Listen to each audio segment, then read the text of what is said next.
Hiya, it's the Sport Tea. I'm Josh Sexton, spilling the tea behind the biggest stories in sports.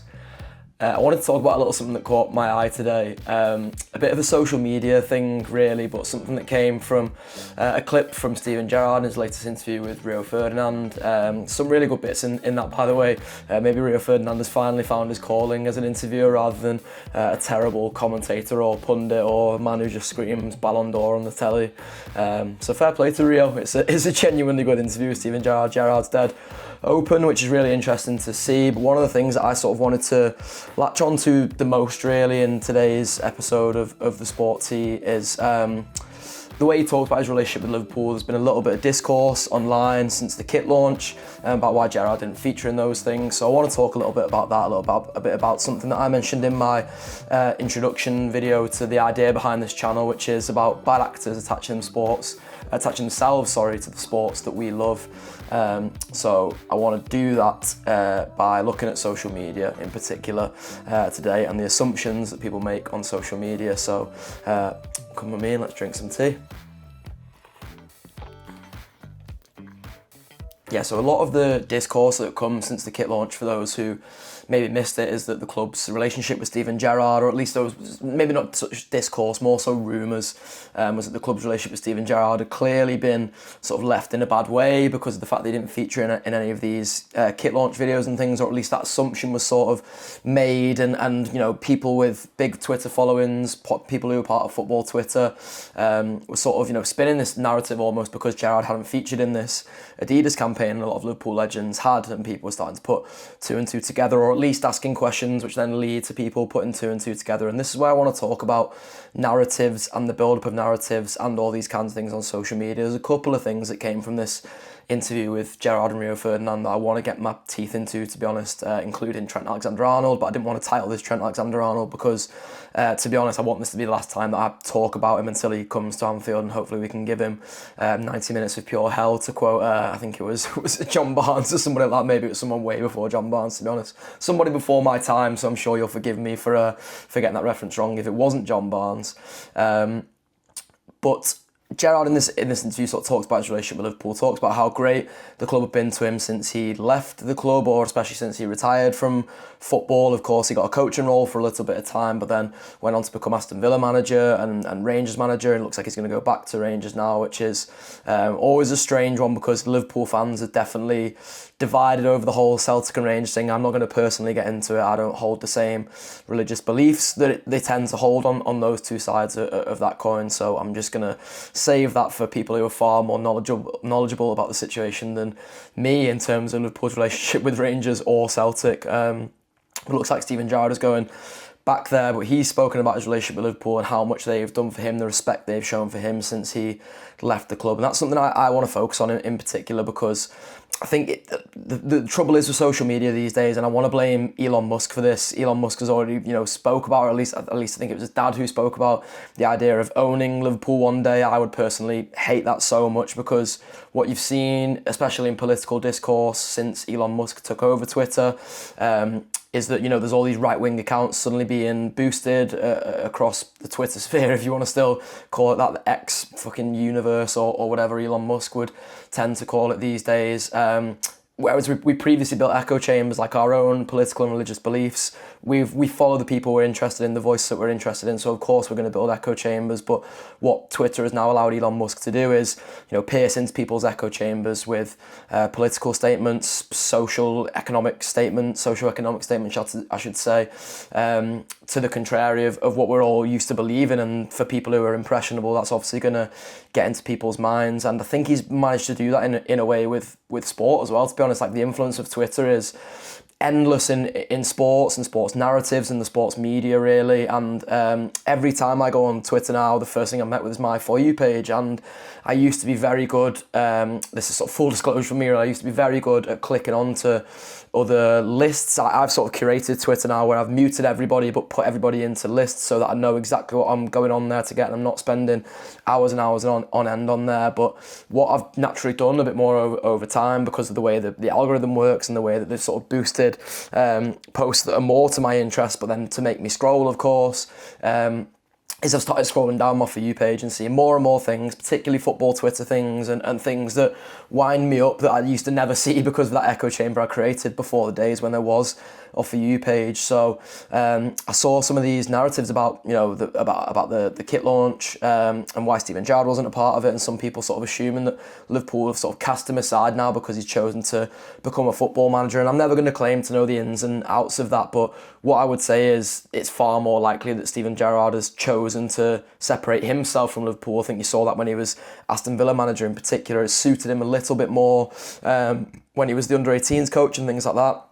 Maybe even more so when he was Rangers coach than it did when he was Aston Villa manager. But returning to the Premier League and going up against Liverpool directly in the way that he did, I think he really wanted to make sure he was separating himself. So I think that's the way it's been. But behind the scenes, there's clearly no ill feeling there, and that's something I like that really riles me up is when social media creates these narratives, and you see it across all walks of life, by the way. It's not just a thing in sports. We've seen it with internet detectives coming out trying to solve crimes and like stupid things like that. It's just people jumping to conclusions, people trying to fill column inches on Twitter. But my biggest problem is that because there is appetite for that, the mainstream media have then picked that up. So the mainstream media now report on things like Gerrard not being in kit launches, or report on what Gerrard has said in this interview with Rio Ferdinand, because they know it's going to get reaction on social media. And that is the sort of thing that I think is genuinely dangerous, is when we allow basically accounts on football Twitter to rule what is in the mainstream media. Listen, there is an obvious caveat to this, and I think people are going to jump at this when they see it's me and they see it's Josh Sexton, who formerly worked at the Anfield App, is still a contributor to the Anfield App. Is that, well, the Anfield App covered these things. The Anfield App are a fan media organisation. The Anfield App are an echo chamber within themselves. We speak mainly to Liverpool fans because we are a Liverpool fan podcast. We are not someone who is trying to get into anybody else's echo chamber, really. We're trying to market ourselves, and I say we, as a former employee and a current contributor, we're trying to market ourselves to Liverpool fans first and foremost. We do other great shows about opposition fans, but we know that first and foremost our bread and butter is always going to be Liverpool fans. The mainstream media have a bigger influence than that. They have a bigger influence where they can get into other streams of fan bases, and you even see it with things like Monday Night Football, for example, where people who watch that kick off that we talked about this club instead of my club for an hour and a half before a game, and it's Palace versus Fulham or something like that. And not to disrespect Palace versus Fulham, but I don't imagine Sky are going to get much sign-ups or subscriptions for an hour and a half analysis around Palace versus Fulham, to be honest with you. So they're obviously going to pick up on things that happened over the course of the weekend, other teams and things, but a lot of the time now they're picking up on things that are narratives that are being sort of started on social media and continuing on from there. And I understand that it's because the media is shifting more towards an almost fan media format, really. You see it with things like the fan debate on the overlap and stuff like that, where you've now got fans on those on those sort of forums and on those platforms. So obviously, the things that they are seeing are going to be their Twitter For You pages, or they're going to follow people on football Twitter, and they're suddenly going to bring that sort of discourse and those kind of rumours that come from that onto those platforms. But it is a thing that sort of worries me a bit, because it allows this assumption-based thinking to creep into football, and this narrative-based thinking, to be honest. And you see it all the time in commentary now. I think commentators, and especially the bad ones, to be honest, there's some good ones still out there. Shout out to Clive Tiddlesley, a close personal friend of mine in the Anfield Raps in particular, who I think is a brilliant commentator and doesn't allow this sort of narrative-building style of commentary to rule his commentary. He wants to tell you what is going on. He wants to bring in the colour that surrounds him in the football stadium, and generally when he's paired with someone like Ali McCoy too, it shines through the love those two have for football. There's other commentators, and I'm not going to name any names, who for me just latch on to this narrative building and things that this is not the commentators, more so the producers upstairs, but who are sort of probably in the commentators' ears during this.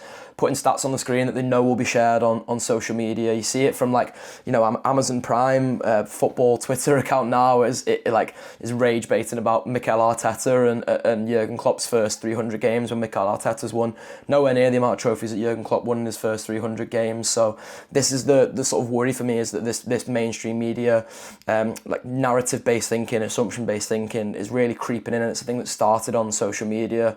And the reason that made me think of that is because of this Steven Gerrard thing, where it started on football Twitter as, oh, maybe Gerrard's got a bad relationship with the club now because he's not been featured in their advertising, the modelling, rather than really the reality of the situation, as far as I'm concerned at least, being that Gerrard is trying to separate himself from being Liverpool because, or being a part of Liverpool as such, because he is a football manager in his own right. He wants to go and manage people, probably some people who are going to play against Liverpool again, like Aston Villa, for example. So it suits Steven Gerrard to at least distance himself a little bit from the club, and that's where it sort of brings me nicely onto what he says about Trent in the interview as well with Rio Ferdinand, because he just mentions that, you know, you're naturally going to get stick if you are Trent, you've made the decision that you made, and he's absolutely fine with that happening.